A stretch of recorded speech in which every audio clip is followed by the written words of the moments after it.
No. So thanks for coming back on. It's Of great to course. see you. I was just saying there, so I don't know when I thought we spoke. See, I think we've messaged a couple of times, so then that kind of clouded my memory of when you were on the show. But so since you were on the show, you went to the ranch, you podiumed at the ranch, you like crushed Atalanta, and like, and maybe it didn't surprise everyone. Some people probably saw it coming, but surprised a lot of people at how just amazing you are at that kind of workout and just fitness in general. And then you retired, and you also moved to Vegas, and you've launched like countless ebooks and online challenges and programs, and you've gone back working with underdogs and helping out some of the athletes there. Basically, we have a shit ton to cover, and I thought a lot of this was already covered. Then I was like, oh no, we actually haven't spoken in a long time. So I was curious, I guess, first of all, what is living in Vegas like in comparison to when you were living in New York up until you moved? Vegas is a lot more chill. I feel like New York was just like constantly doing things, constantly like hustling and bustling. Things are expensive there, and it's just like a go go go city. When you're there, you feel like you have to have something to do and you have to go. And Yeah, people visit New York and they're like, "Oh, New Yorkers are so rude." I'm like, but it's just it's like this mentality that like you get your don't head have time. down. You go from Yeah, one thing to the next, and you don't have time to tell people directions. I mean, I would stop if people would ask me and give them directions and stuff, but it's just a different style of life. And obviously, Vegas is very hot. I feel like the summer here is similar to like the winter in New York, where you don't really go outside. Or, I mean, I spend a lot of it at the pool, which is always a lot of fun. Um, but training, when I was training for the games, was a lot easier because you just jump into your car and you drive to one gym, and that one gym has everything you need. Versus in New York, I trained at like 4 or 5 different gyms just to get the equipment that I needed, especially when training for the games. Hmm. Are you renting in Vegas? Yes. And were Yeah. you renting in New York? Yes. And is there, because I'm curious, because like, so say in Ireland, because America's kind of different because it's got all of those states, and each of the states is in charge of their own like stuff or whatever. There's kind of local and then national governments or whatever. But like in Ireland, like the cost of living varies insofar as rent is either more expensive or it's cheaper based on demand and popularity and stuff. But I feel like, is that different there? Is like food and stuff, is everything different price compared to say when you're living in New York compared to when you're living in Vegas, or is it mainly just the cost of rent? Everything. Oh, I mean, really? mainly the mainly the cost of rent, because I feel like that's such a big one. But even, well, I mean, and in New York, it's different because you have to pay for parking if you have a car, because it Oh, is like yeah. that city life. But Vegas, yeah, food, even like I don't know, like insurance, health insurance is cheaper. So I feel like just Really? yeah, except gas is more expensive. Well, maybe not compared to New York City, but compared to a lot of other places, gas is very expensive out here. It's similar to like California prices because they're our next door neighbors. And is your health insurance more expensive in New York because it's more dangerous to live in New York, or is it a different like company? I mean, it is a different company. I never thought of that, that maybe it's more dangerous living All in New that, York. I'm telling you, all that stress, all that, I don't have time to give you directions. That's going to jack your heart rate. Yeah, that's what they're looking at. Right. And Um, even when you're like, there's the drive, well, Las Vegas doesn't have the best of drivers either. But when you're in New York, you're walking around and the drivers are not good. So I feel like the combination of like just walking around and never knowing like what a taxi driver might do when you're walking or biking definitely mm. like puts you at higher risk as well. Yeah, I think in Ireland, like if you're there's a lot of leeway given to pass like to walkers. Um, like if someone's crossing the road, you stop. Like I mean, you grumble about it and you bitch about it, and but they can't hear you. But yeah, I went to Europe, and like I remember my friend was with me, and he was like, "Oh, like just remembering that like they don't drive the same way here as at home." And I was driving the car. Oh my god, it's so bad. But I was going to Lowlands like to the semi final, and we drove, and he was like, "Oh, I have to go to a meeting. You drive ahead. I'll catch up on the train." And I was like, "Right, okay." I knocked a guy off his bike after like I'd say like an hour after I left him, and I was just like, "I've killed someone." I was like pulling in, and then I was in like I was like sitting in the wrong side of the car. Well, I was in the right side of the car, but it's different from here. So I was like on the right instead of on the left instead of the right. I was like, how do I turn the car off? Like, how do I, because it's not my car. I was like, how do I stop it? How do I turn it off? And then I was like trying to figure out how to let the windows down. The guy could have been bleeding out for all I knew. Not that it would have been much good, but he was okay. He jumped up and he actually apologized to me. And I was like, wow, okay. I mean, it was absolutely my fault, but fair enough. So yeah, I'd say maybe wherever I drive, health insurance might go up. If I drove in Vegas, just you. So don't come to Vegas. I don't need more expensive health insurance. Do you like living there? Do you like that kind of that there's more space and that there's more like, open air, I guess? Yeah, I love it. I mean, I loved New York when I was living there. I feel like it made me grow up really quickly because you have Yeah. to hustle and bustle for everything. And like I said, you don't stop.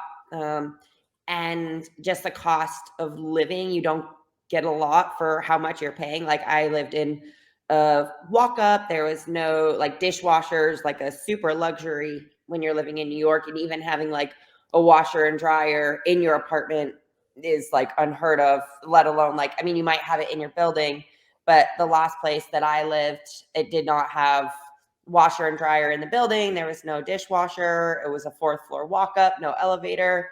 And even like my kitchen was basically a closet. There was a door.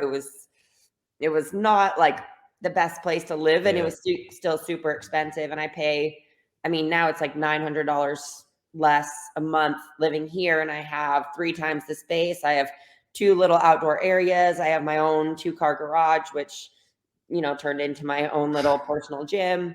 And yeah, and it's in a neighborhood that has a pool, 2 pools, another little like fitness area. It's on a golf course. So it's just a lot higher quality of life when you want a slower pace of life. New York was great to meet people because there is so many people there. There's so many restaurants. But here you can go to the Strip if you want a similar feel. It's not the same, obviously, but it does have that similar vibe to it. And there's a lot of shows and things to do on the Strip, like similar to New York had Broadway. So there's a lot of shows there. And like I said, just meeting people. It was a great place to be at the time in my life that I was like early 20s to 30. And then I was basically ready to move out, and the opportunity came with Justin. And so, yeah, I ended up in Vegas in June of 2020. So obviously, God, that was seamless. You brought us right up to the games there. So obviously that was the year that you wound up going to the Aromas, and you had the online, I guess, stage 1 of the games, and then you qualified through that in the top 5. Men and women went to the Aromas. Like, did you know going into that games that like, oh, this is my last one, or was it just more a case of if this goes well, it's my last one, or did those thoughts come afterwards? They definitely came afterwards. That during that year, it was kind of like just try and stay motivated to do the best you can at the games, because that year was, it was really tough for everybody, but especially, I mean, I'm gonna speak on like athletes' behalf. The game, CrossFit was like, yeah, we're gonna have the games, but basically every other professional sports season had been canceled. So at that time, you're just kind of like, yeah, but how are you going to pull this off? Every other sport, like basically either postponed or canceled this season. So you're just like, okay, I'm going to keep training, and I'm going to train hard in hopes that, CrossFit can fulfill their words and have this games. But still, you're like, how is it going to happen? Like, people can't gather together. Like, you're not traveling, especially like international people. And so it was like, I'm going to keep training in hopes that, something does happen. But it was really hard to train during it because, you're limited to what you can do. And I mean, I ended up moving to Las Vegas, which luckily like gyms here were open, because in New York, gyms weren't open. So I feel like that year was kind of going through it, just doing my best each day and just focusing on the task at hand and enjoying the process, because you didn't know what the end of this season was going to look like, if there was going to be a competition. Like I never would have guessed it would have been what ended up being like the 2-part and only 5 girls and 5 guys going to Aromas. But looking back, it was such an amazing experience. So no, I did not know that that was going to be my last CrossFit Games, to answer your question. And when you were there, like, obviously it's incredibly different, and you've been to the games. I guess you can compare it to so many other years at the games, or even regionals, or everything. Like you can compare it to so many other competitive experiences. But like the I guess quietness of it, like the fact that there was so few people there, there was so, like, again, it's, I suppose, that hustle and bustle of New York compared to Vegas, and then the hustle and bustle of like Madison compared to, maybe 20, 25 people involved directly in the competition, and then volunteers and stuff sorting stuff out. But like, it must have been vastly different from any other experience, was it? Yes, it definitely was. Like you said, especially because it was only 10 athletes, and then, each athlete had their coach, but it was such an intimate experience. Like you just did everything together. I'll always like remember though the first bus ride when we were going to Aromas, because that was the first event was taking place in Aromas. So it was like a 45-minute bus ride, and like all the girls, because we had our own bus and the boys had their own bus, and all the girls, like it was just like super quiet. I think everybody was just like nervous and like didn't know what to expect. And I was like, oh man, like this is so different, because usually like people are like chatty and the bus is like packed with people. I mean, when we had been on buses before, like especially it was in California and you're going to the water. But I yeah, guess if there's 5 people on the bus, you don't want to be the one. Like, if you're like, I wonder, does anyone want to talk? Like, if I talk, is it just going to hang like a stale fart after I speak, or are people going to get involved? You don't want to be the one to stick out and to. Whereas if you're on a bus with 30 people or whatever, a small little murmur quickly turns into everyone talking at the same time. yeah. And I think somebody, I can't remember, someone like had headphones in. And I think like everybody just like ended up putting Oh like yeah, yeah. headphones in because they're like, we're just going to be in the zone. But it was just that bus ride. And then after that, I think it was after doing an event and just getting the jitters and everything out. And we're like, we're in this together. Like we might as well enjoy it. So then after that, I feel like everybody kind of like loosened up and just like the vibe was different. And we were there, just obviously everybody wanted to win and everyone wanted to beat each other. But also it was like kind of a more friendly competition, and you actually like talked with your competitors a lot more, especially between the events and things. So yeah, it was way different. And even like the talks, it was like, okay, we're all warming up together. Like there's only 5 of us, and like the guys would go and then we would go like right after, or they would be like, yeah, like this was hard and this was good and whatever, giving their little bit of feedback before obviously we went right out. But it was cool just being so intimate and just so involved with everything that was going on. Did you get to know people differently than other years, do you think? Or do you think you're kind of around long enough that you kind of knew them well already? I mean, you kind of know the other athletes, but then again, we don't like sit around just hanging out and talking a lot during competitions, because usually we see each other during competitions, and like when you're checking in, you'll talk a little bit, and then like during like dinners and stuff, you talk a little bit. But it definitely was a cool experience getting to hang out and talk with them more, because so we were in quarantine in our hotel, and then there was 2 separate times we could go to the one competition venue that was in Morgan Hill, not at Aromas. And we could go and we could work out before the game started, like for those few days before the game started. So it was cool just getting to hang out with them a little bit more and talk at that point, and just kind of in a more like chill environment than before, because it was like, okay, either you're in the hotel or you're going to be in the warm-up area. You couldn't go anywhere else because we had done COVID tests, and they're like, no, like you can't go to the grocery store. Like we can have someone else go to the grocery store for you and then like drop your stuff off at the front desk, and then you can come down later and get it. But I feel like you weren't allowed to go out to restaurants or anywhere else. So you just saw the athletes a lot more than like any other time. And then, so like after the Aromas, you have this perfect, like, I guess this perfect little bow put on things, and it's a nice little wrap up, and it's a nice little, like, it's a nice little send off, because it's so different and it's so special and it's, everything. Um, was there any temptation there to be like, okay, that's it? Like, like, was there any temptation when you stood on top of the podium to be like, to literally dust off your hands from the aromas and just be like, I'm done now, as opposed to being like, I'll go again. And then, like, I guess part of me, like, I don't know. I suppose that it was just such a perfect cinematic moment to be like, oh, there she is now, and that's it. Like, was there any temptation there to be like, I'm calling it? I don't think so, just because I was like so in shock of what happened and the result. Like, obviously, I knew there was a very high possibility with only 5 of us being there. Like, and I qualified in like 5th place, and I'm like, oh well, there's only going up from here. So I think in my mind, obviously, I wanted to go on the podium, and that was my goal. But I hadn't thought that much ahead of that, and I don't think I realized how much that season took out of me until it was all done and like I had gotten home and kind of just like unwinded and everything, and realized like mentally I was like, that was a lot. But being at the games and like winning Atalanta and crying in Justin's arms and standing on the podium, it was just such an incredible moment. And I think I was just so in the moment, like I didn't think about anything else. It was like, this is where I'm at. Like, this is amazing. Like, this is what I've dreamed of for these last 6 years.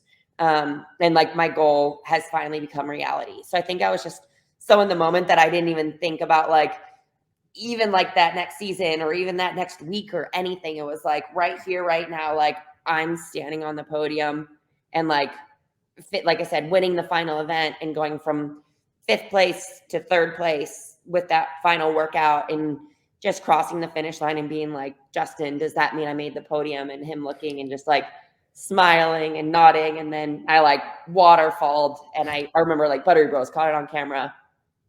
But I think, yeah, I was just so in the moment. I actually have never like thought about it that way. But I was just so in the moment that like I didn't think about anything else. And then like a month later when I was talking to Justin, I'm like, I think I'm like good. And he's like, are you sure? And then he was like, are you still having fun? I was like, yeah. And he's like, well, then why don't you keep going? And then Danielle and Bethany both moved to Vegas. So then I did decide, to continue to train. But after that, I was like, I'm 100% content. I'm good. Like, so was it harder then, do you think, that it was, that the kind of, I suppose, like I say, that moment is so perfect. And then you went back, and then the next year at the games, we had the whole thing of like you and Bethany, like, and not being allowed to compete. And then Danielle on her own having to compete, like the weird kind of separation thing. Like, would it have, I suppose if ifs and buts were candies and nuts, but like, I guess I feel, I just sort of feel bad that like the perfect moment was there, and that it was just because of something so totally out of your control. It was kind of, I don't know, like the grand finale was sort of tainted a bit, I guess, because it was like you were there and you were ready and everything, and it's like, oh no, actually, sorry, no, you can't do it. What was your reaction like? Say, we saw, I guess, in the documentary the kind of immediate reaction or the immediacy of the reaction. But like, I actually want to ask you about that first. So like, when that's happening, there's a camera there. Are you like, fuck off? Like, or like, how? Like, do you have to yeah. give like consent for that? Do you have to say like, yeah, that's okay, you can use all that? No, I think you just being at the games is consent enough. I Okay. don't know. That was Yeah, heartbreak. That was heartbreaking to watch. Like, I can't imagine being in the moment. yeah. And I mean, so because, Bethany tested positive on Monday, Yeah. and Tuesday I felt like a little off. And, Justin's just like, you're stressed. Like, Yeah, Bethany, it could just in your head, like. yeah. And because like me and Bethany did everything together, like training, any sort of training we had. Like, Danielle would train a lot with us, but it was like the two of us doing everything. And like even every day it was like, okay, what time are you going to be at the gym? Okay, like, oh, we have this run bike. Like, oh, we have to go to the lake to swim to it. Like, what time are you going? So we really did everything together. And then, I had never seen her that fit, and not just physically, but also mentally. Like, I had seen her the year before and she was very physically fit, but mentally still wasn't at the top of her game. And this year last year, she had been so fit, like throughout the season. She had hurt her back a couple times in the past, but she was 100% healthy going in. And in my mind, there was no doubt she would have been top 5 with the workouts, like no doubt, like definitely like a podium contender. And like nobody had seen that side of Bethany before. And so once I'm like getting goosebumps just like talking about it. But once she had tested positive, then I, obviously was very stressed for her. I felt for her. I was really sad because too, like not a lot of people know the year before, I did stage 1 with her and Danielle. We weren't allowed to do the workouts together, but we like did one person, then the next, then the next. So I do attribute a big part of me making it to Aromas to Bethany, because the final day I was supposed to go first on some of the event or on the workouts, because we each took a turn going first, because we're like, it's not fair if the same person goes first, then everybody else can see their scores. But she's like, Kari, you're close to making it, so I'll go first and I'll give you times to beat. And so she did. And then Danielle said that she would go second, so I could go third and see what times they had or what their scores were, and then try to beat them. So I attribute, like I said, a lot of the success in making the podium to her, because if I hadn't made stage 2, because I was 5th place, like I made it by like 0.1 seconds on the row or whatever. And so I just wanted everybody to see how fit she was, because I felt like the year prior, like that was my year. And then I felt like 2021 was her year. And so like even going through training, like in my mind, I was like, I know this is going to be the last one for me, but it's almost like a team effort that, I felt like I was super, super fit too. And I mean, I would have wanted to see if I could have made the podium again, but I really felt heartbroken for her. So I think on Tuesday, I was very stressed because she had tested positive, and I was like feeling a little off, and Justin's like, you're stressed. And then Wednesday, I brought everything that I needed to. I thought I was going to be doing the swim and the pig flips and everything. So I had all of my stuff and went and tested, and I saw them like walking up to the car, and I was just like, oh no, because that was similar to what they did with Bethany when she tested positive. They walked up to her car.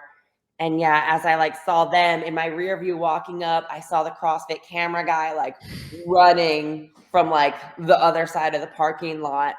And then I was just like, oh no. Like, and so I knew before they had even like said anything what it was going to be. And then they're like, but you get to retest. And I was like, I don't think that's going to do any good. So yeah, just the cameraman being right there in your face and seeing it. And I mean, obviously a lot of people like reached out and they're like, oh, it was so sad, like seeing you cry when you tested positive. Like I felt for you. And I was like, yeah, I mean, it's, hard to put into words, like how it made you feel. And like that year of training, especially when I was kind of like, oh yeah, I think I'm ready to be done. Like I'm out. And then, I mean, West Coast Classic was incredible. Like me, Bethany and Danielle going 1, 2, 3, like that was so much fun. And that was definitely worth like the extra training, but still it would have been cool to see how Bethany and I would have been able to do at the games. But like you said, my final moment is 2020 games. That's what I remember.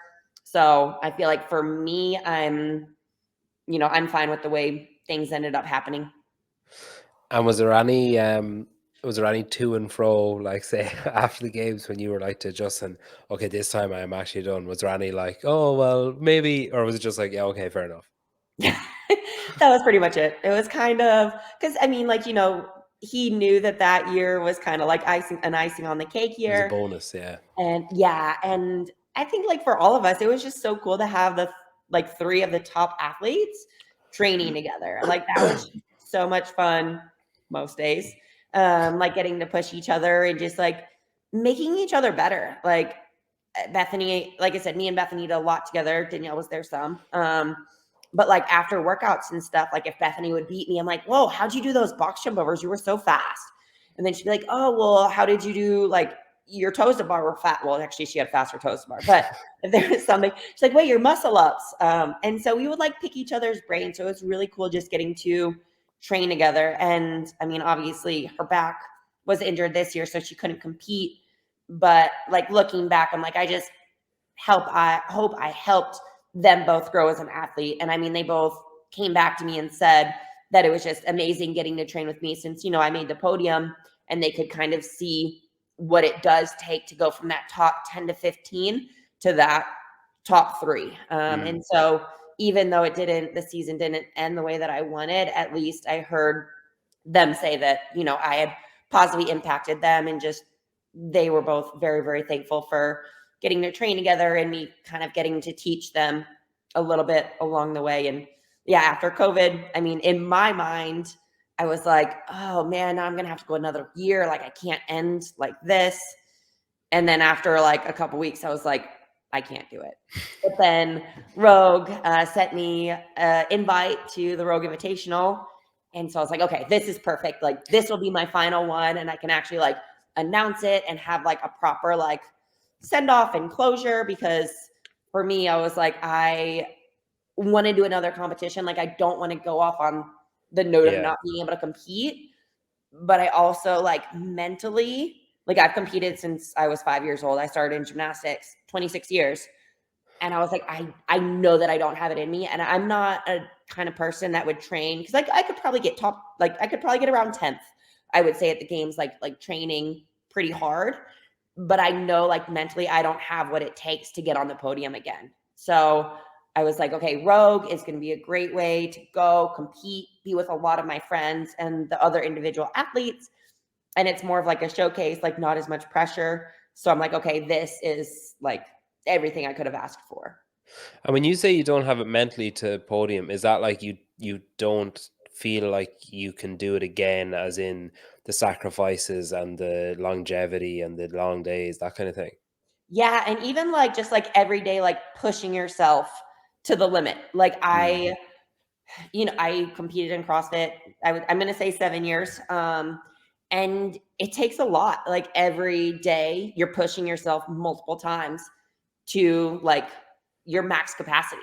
It's different, I feel like, than any other sport in that way. I mean, every sport is very hard in different ways, but like I could just feel myself not being as hungry and loving the process as much as I had before. And it was like my life. When I would travel, I would make sure I had a gym to go to for 4 to 6 hours. I would make sure I would have like the food that I needed. I wouldn't eat out multiple times, like maybe once or twice, but I would make sure everything was in line. And it was just like so much all the time. And like your life just centered around that. And I feel like Matt Fraser has done a good job kind of, making that more apparent to other people as well. Cause they're like, oh, I could train like you do.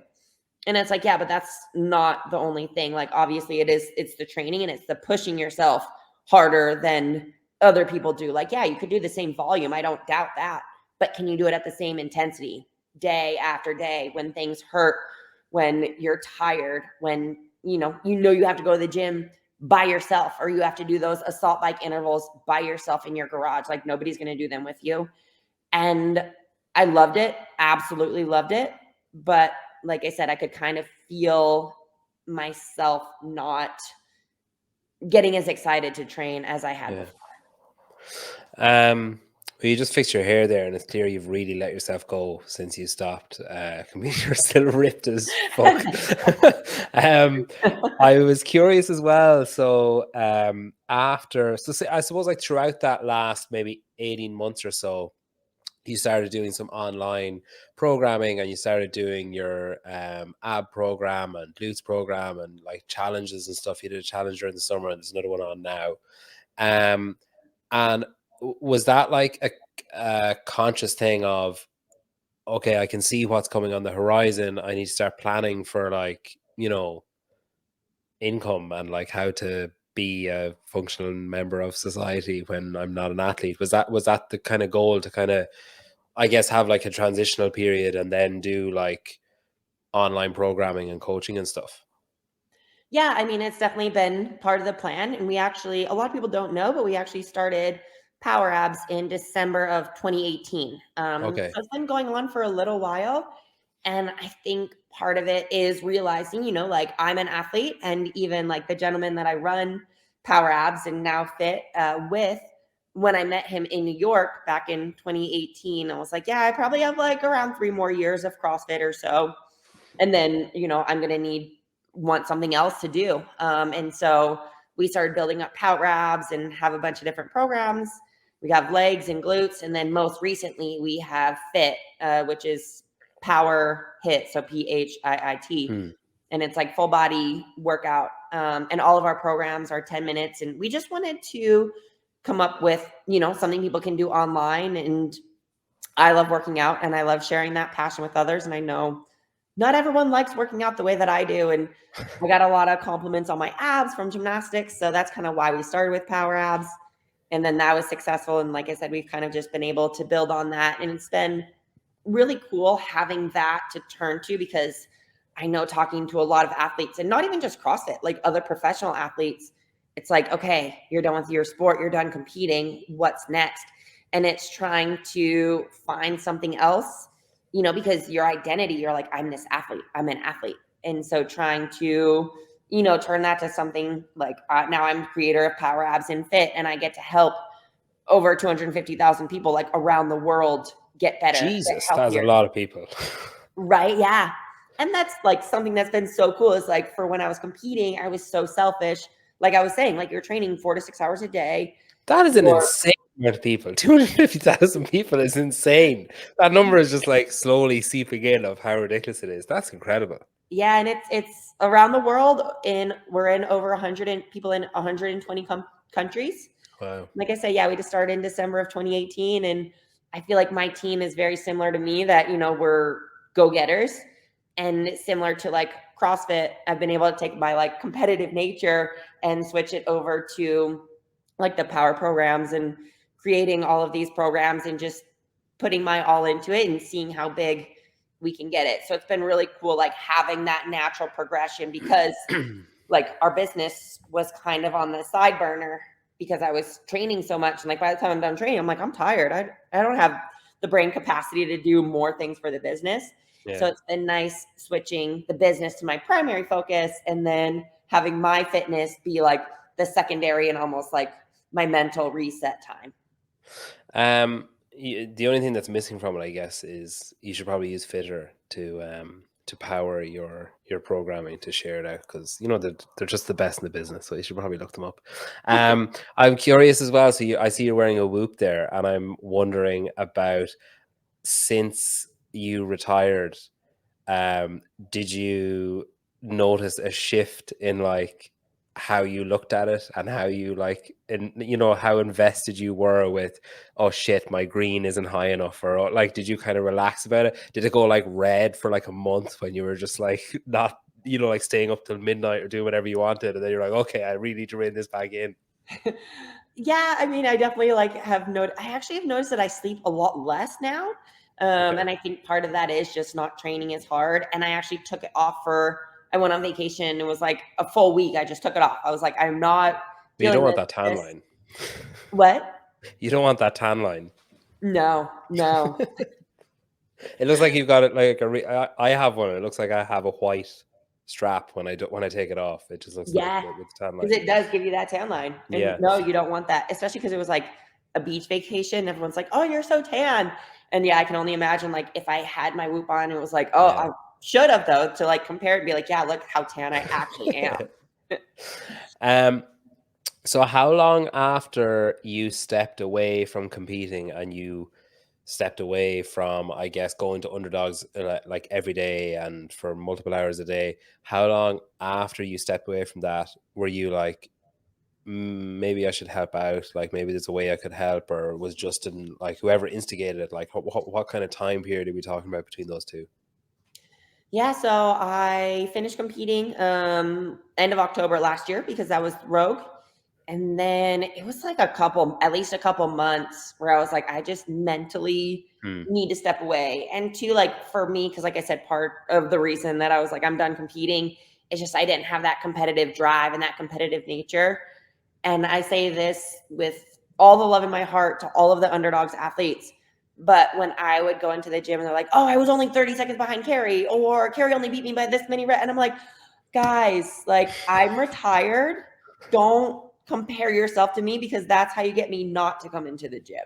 Yeah. And so they did it out of the goodness of their heart. Like I was the third fittest woman on earth in 2020. I'm super fit. Like I get it, but at the same time, I was like, I don't want to compare myself. And so for like months, I like a couple months too, I trained it. I worked out in my garage, just kind of doing what I wanted because I was like, I don't want to compare myself. Or I would go and then I would like change the workout just enough that it wasn't like what they were doing. Like I would add a little bit of extra weight and like decrease the reps, or instead of like running, I would row, like just like mix it up. Or they're doing chest to bar and I'm like, I'm going to do muscle ups. So I would just like mix it so that I wouldn't have to do exactly It's what they were doing, exact because same.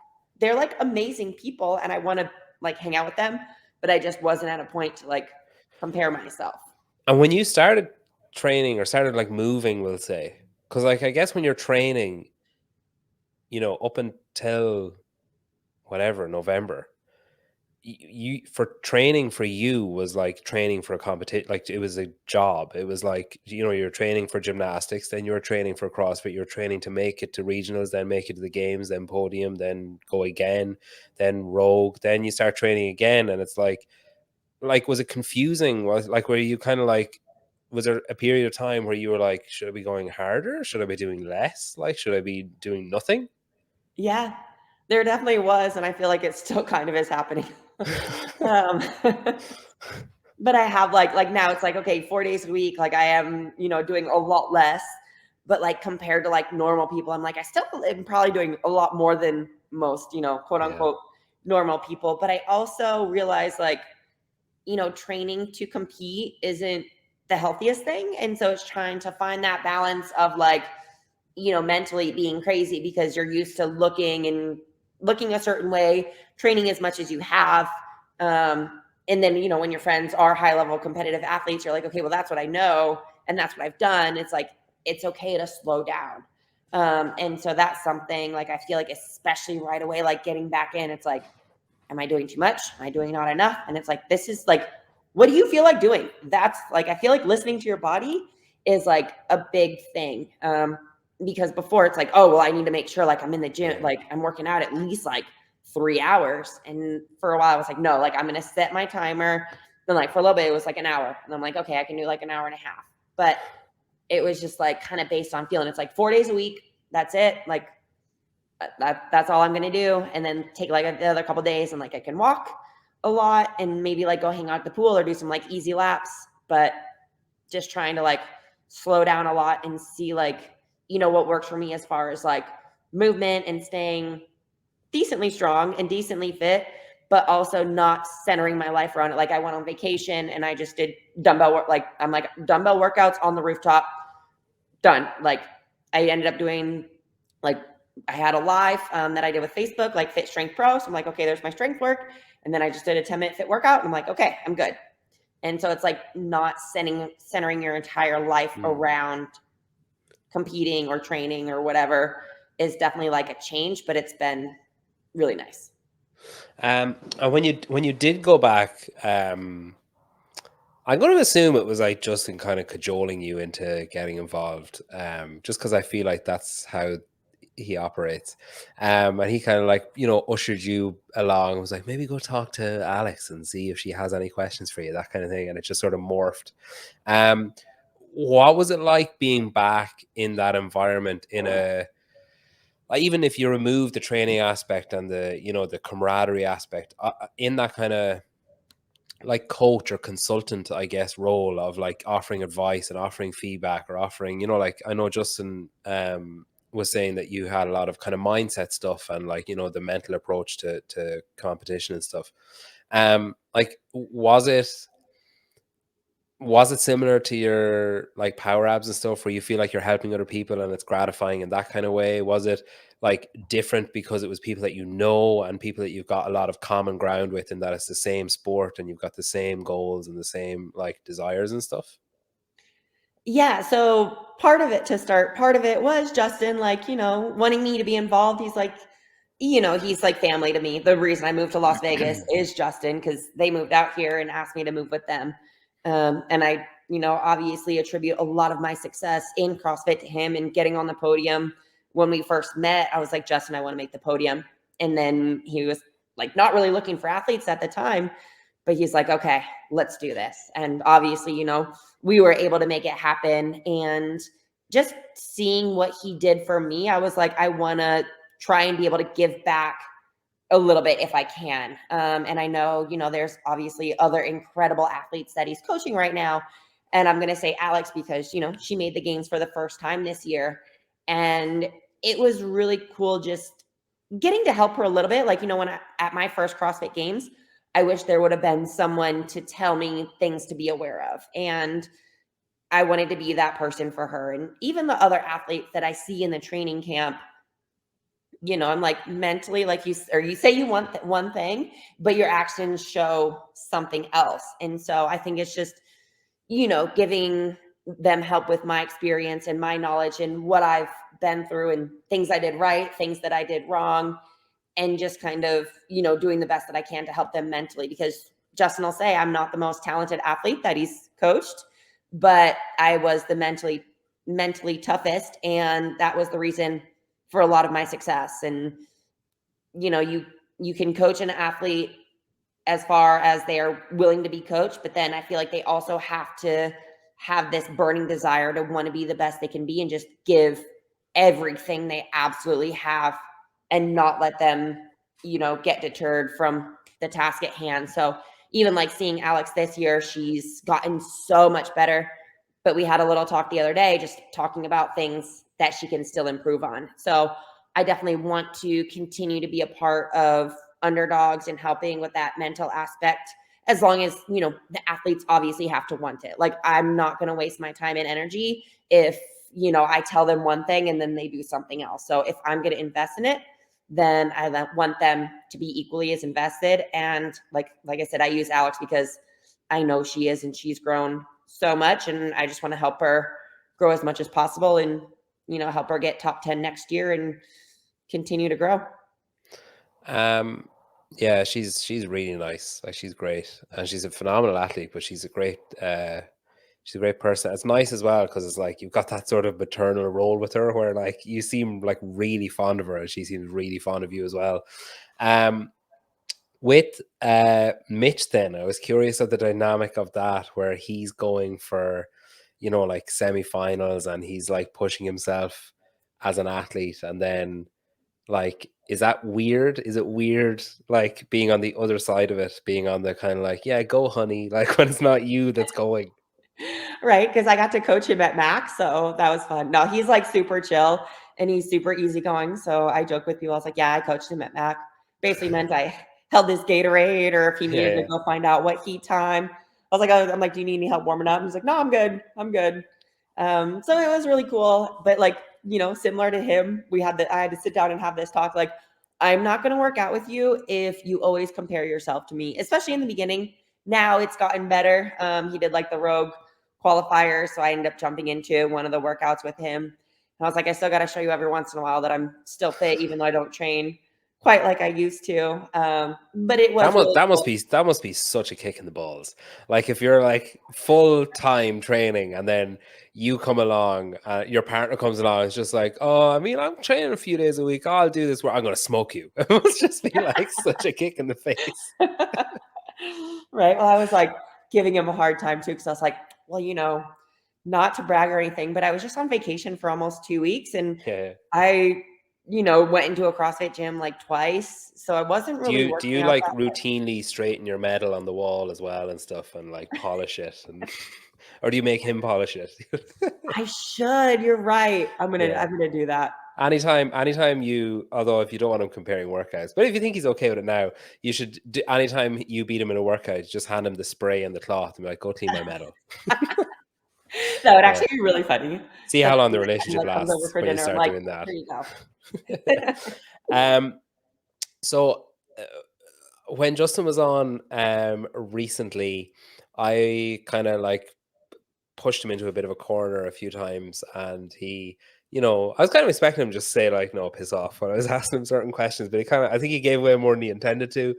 And he was talking about his desire, obviously his history in coaching is team. Like, he's done the grid, he's had success at the games with team in the past, and he's kind of, I guess, now building up this stable of athletes. He's like, well, hello, I've got a bit of an opportunity here again. And I was a kind of, he said there'd be maybe one, maybe two teams. And then he kind of said, like, I guess a lot of it hinges on what Kari decides to do if she decides to go team. And I was like, sorry, what? So I think That's it. I'm just kidding. I kind of think a lot of people had the same reaction of like, oh, okay. Like it just kind of came a bit out of left field. I guess there's an assumption there that like, oh, maybe someday when you're still around and you're still involved and stuff. But I guess in my head, I was thinking like, oh, maybe Masters, like maybe in a few years, she'll have a couple of years off, she'll relax, she'll coach, she'll keep herself fit, whatever. And then start like maybe by the time Masters comes around, she'll be keen for that kind of thing. Why I know that you're still kind of like weighing stuff up and you're still kind of balancing. If you decide before this episode comes out, you need to like send me a voice note and I can just snip it in here. But I know things are still kind of up in the air for you. And I'm curious as to why this is even a conversation. Like what brought this around, this kind of thought process? Is it just like itchy feet? Is it just like you say, you've always been a competitor and now it's not there and you're like, oh, maybe I need it? Yeah, I think part of it is that, and part of it, like being at Wadapalooza last year and just watching the teams go, I was like, oh, that looks like so much fun. And like watching the individuals, and I was like, no, they look like super stressed. Like, no, thanks. And two, I think it's one of those like been there, done that. Like I know I'm done with that part, but I am a competitor, and I don't know, like I've always had something to train for and to look forward to. So I think for me, it's kind of like, okay, like I love working out and I love training and I'm still like, decently fit. And in my mind, like if I am going to go, like it would just be really cool to be able to, not like set any expectations, but like to be able to podium like individually and then like on a team. And I know like I said, like right now I'm still super fit. And so I think I could like, use that to like carry it on instead of if I took like a couple years off and then like try to come back and do something. I mean, and two, like eventually, like I want a family. And so I'm like, oh, well, in a couple years, I don't know what that might look like. Whereas, if I do it now and I'm like, okay, like this is going to be like one time I'm going after it, whatever happens, happens. Then, like I would be like, okay, no regrets. And if I decided in a few years or whatever to try and go team again, then I could. But I feel like my body feels great. I'm healthy. Like I said, I still feel fit. My strength has gone down a little bit, but I'm like, if I just dedicate a little more time to that, then, we'll see. And I am doing the Legends at Rogue. So that's going to be a lot of fun. And they did partner workouts last year. So I feel like that'll be like kind of like a little taste for what that could be as well. That's cool. Are you going to do Wadapalooza then on a team? Maybe. There's little talks of that as well. I know I need to decide on that like pretty soon because the qualifiers are basically here. So I need to decide. But I'll be there either way because Mitch is going to do it. Okay. Probably on a team. That's cool. I'll be there. We can hang. Who did it last year? Kyra, Alison, and Alex. Yep. Sure, Alex will surely go for the individuals. There's a nice little spot opening up there. You can slide in there and slot in. And then you've kind of listed all the pros, I guess, or the things that are leaning you towards saying yes, but what are the things that are pulling you away? Like, what are the things? Is it just going back to that stuff of like, do I have it like mentally to do it? Yeah, I definitely think that's part of it. And now, like, especially with the success with the business, I just need to make sure that there is enough time for both. And I've like from the people I've talked to, like team obviously is it's less, but still you're working around other people's schedules. So I think it would be one of those that it's like, okay, like this is how much time I have. Let's go. Like no messing around. Like we're here to work. And I think kind of setting that precedent from the beginning, like, okay, I have 3 hours to get into the gym in the afternoon with you guys. And that's it. Like in the morning, I can do a separate session by myself. But just making sure that, when I am in the gym, then it is like goal oriented because I have my business outside that I love focusing on it. And I love what, we've been able to do with the business. And I want to keep that going. And I, had training take precedence for so many years that I want to, I want to be able to do both to the best of my ability. So it's like kind of just figuring out that and like balancing that with obviously my business team and then also with the other athletes that would be on my team.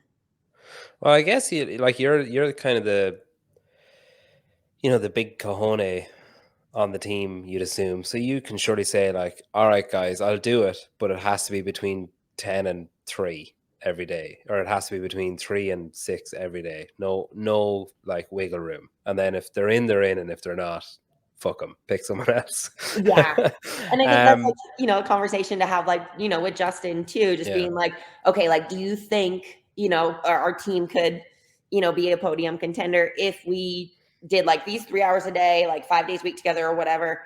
And then like another hour in the morning of like our monostructural or of accessory or, whatever that would be.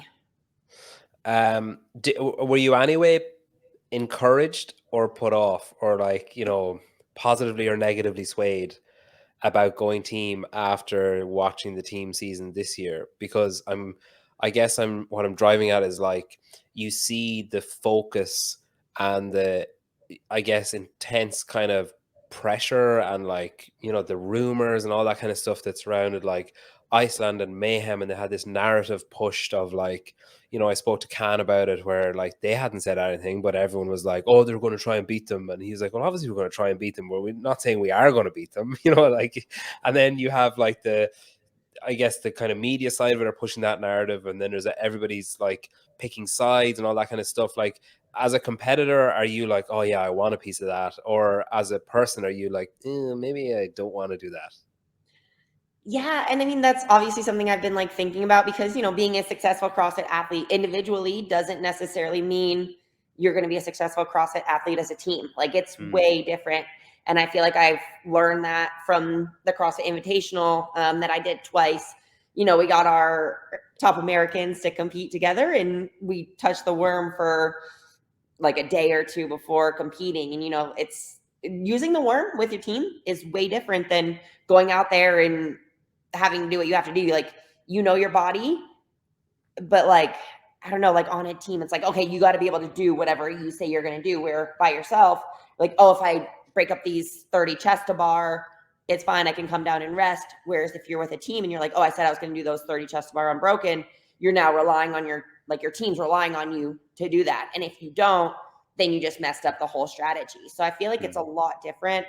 And, of course the media is going to be out there to create like some drama because that's, what the media does is, oh, is Iceland going to beat Mayhem? Or, Mayhem's been training together with a team for a long time. And then of course you heard like Lauren Fisher hurt her shoulder. So it's like, okay, they're already like at a disadvantage because of that.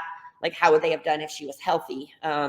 So there's always a lot that goes into play, but I feel like just trying not to let the media get in your head and just enjoy the process. Similar to, when I was competing individually, it's like, there's always going to be that pressure, especially after 2016, I got 5th place. And then it's like, oh, well, now all of a sudden it's like, now I got to get better. I got to get better because of what other people say, but then also because of yourself. But, enjoy the process and try to cut out what the media says as much as possible. Yeah, not easy, I'd say. So I've drafted some teams. I've drafted some teams around you. Wow. So the first is, now I said this to Justin. He said he doesn't think Alison would go team. He's like, she seems determined to go individual, but he's like, she'd be great on a team, as she's demonstrated while demonstrating. But I had Mitch and then her and her partner. And I was like, oh my God, it's perfect. I was like, they can all move in together. They can live in the same house. They can like go on walks and like all hold hands while walking. I was like, it's perfect. And then I was actually, I forgot what, I forgot what the term swinger meant. And I was like, oh, they could call themselves the swingers. And then I was like, oh no, wait, they cannot call themselves that. I was like, I don't know what goes on in Vegas, but they probably shouldn't broadcast it if that is what's happening. Yeah. And then I was like, if you could, hypothetically, if you could pick, underdogs or not, like if you could pick someone or 2 or 3 people to join you on a team. See, my original thought was like, right, Alex, I mean, she's not going to do it because like she's just on the individual track. Matt on the individual track, he's not going to do it. Also, he would ruin every worm workout with his height. Like, Everyone. He'd be doing the it'd more just by be like himself. this, and then like a dip. I don't know what it would be, like a number 7, the worm. Yeah. Allison, obviously, but you know, I guess she probably would be tempted if you were like, oh, come on, like you could probably cajole her into it. But Justin seemed to think no. Uh, is there like, would you have a hand in that? Would you be saying to Justin like, I'll do it, I want this, this, and this person, or I'll do it, who are you thinking? Like, how do you think that conversation will work? And then while you're answering that, you could be thinking, what hypothetical 3 people would I draft? So I think part of it is just like, for sure, like the first step obviously is me deciding that I want to 100% commit to it. Because, you know, once we start kind of recruiting, then, you know, once you get somebody, then I'm not backing out at that Yeah, you point. Like, can't. I Yeah. want to be someone that, you know, isn't like, oh, well, I like maybe, because I've thought about like reaching out to people and being like, oh, you know, I'm like thinking of mate, but I'm like, no, like I'm not going to be that person until I know like 100% that I am in, especially because ideally people would move to Vegas if they're not, you know, in Vegas already, because that's, you know, where I like being, where Justin is. And I feel like he would be a solid coach, you know, for us to have. So it's like, I'm not going anywhere. So first of all, be people that would have to move here. With the future then, so obviously this year when do you have to make a decision about that, do you feel? Like Wadapalooza is probably soon. That's like next weekend, the qualifiers, the weekend after. Yeah, Soon something. anyway. I get You're an gonna have to decide invite, like so I in the don't have to next worry 2 weeks about probably. qualifiers. um, and so have you got a cutoff for that decision for going team or not? Have you got a cutoff of like, oh, I'd want to have told people by X? Yeah, I need to figure out the rule for that. But especially by, I feel like by like mid-December, I feel like is Yeah. like the latest, especially if, you know, people are maybe going to move. Yeah, I think Annie texts can on New Year's Eve, so that's Ah. your. She followed the rules, so that's your Yeah. that's your line. Well, Yeah, that's so exciting. It's because I think as well, and I know we talked about the media and like the potential, you know, stressor of it. But it's so fucking good having a good story. Like it's so good having a good reason to be invested. And like there are plenty of reasons. There's whatever, like 40 teams, you know, like like there's, I don't mean to take away anything from any other athlete, but it helps every athlete there when there's a focus. Like when the spotlight is on Mayhem and Reykjavik, you can kind of bemoan the fact that the spotlight isn't on like Selwyn or whoever else or Invictus. But like the fact of the matter is, when the spotlight is bright enough on Mayhem and Reykjavik, it spills over onto those other, you know, there's afterglow or there's like a bit of glare or whatever, like so everyone gets a piece. So I think yeah, it would be incredible. Oh, I'm kind of giddy now after all that. After this year, so we'll regardless of what you do this year. So you go team, you do it, or you don't go team and you continue doing what you're doing. When you look to the future, then you've mentioned a family there. I assume your coaching endeavors are going to continue and go from strength to strength, and there'll be another 250,000 people and whatever involved. Still mind-bogglingly large number of people. Imagine all them in one place. Like you wouldn't fit them in a stadium. You wouldn't fit them anywhere. Like it's crazy. But outside of that, have you got anything that you want to do? Have you got any, like, are you eyeing up any other sports? Are you eyeing up any, like, do you have any interest in shooting a gun and doing that tactical games or any of that kind of stuff? I haven't thought that far ahead, mainly just because I'm like, okay, well, I just want to enjoy like not competing and just like traveling and whatever. Because actually, like me and my dad, like just did a road trip and like, you know, got to see some national parks and things. So I feel like part of it's just like enjoying life and not being worried about being an athlete, because I have been or I was for 26 years.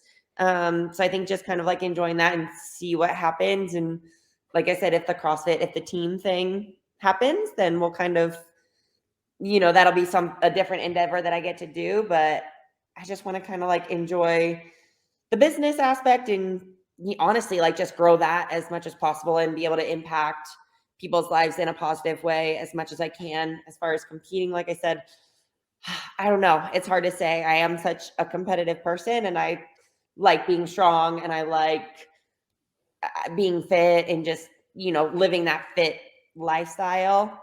I don't know that I can say like because people have said like, oh, Ninja Warrior as well. And I'm like, no, like my legs are too big for that. Maybe when I was a gymnast, but anymore, my hang time isn't as much because those legs just like drag me down. They're not as strong as they should be. But definitely not Ninja Warrior. But like the tactical, I saw Margot's doing that. I was like, that is pretty cool. But I don't know. I guess see what happens with team. And I mean, as of right now, I don't have a desire to do masters for CrossFit, but I guess you never know what might change in the future. Well, listen, thank you for coming back on. It's been great to catch up after what was an obscenely long amount of time compared to what I actually thought the last time we spoke was. Good luck with your decisions. I don't envy you trying to decide what you're going to do for the next year in the next week. It's tricky. Well, look, whatever you do, I know you'll be successful, and I know you'll either be an asset to underdogs and all the athletes there as a coach and someone to, I guess, lean on and ask questions to, or you'll be an asset to a team and to the other athletes that are there training around that environment, because it can only improve things. And yeah, good luck with everything, and we'll grab a coffee in Miami, hopefully. Yeah, that sounds great.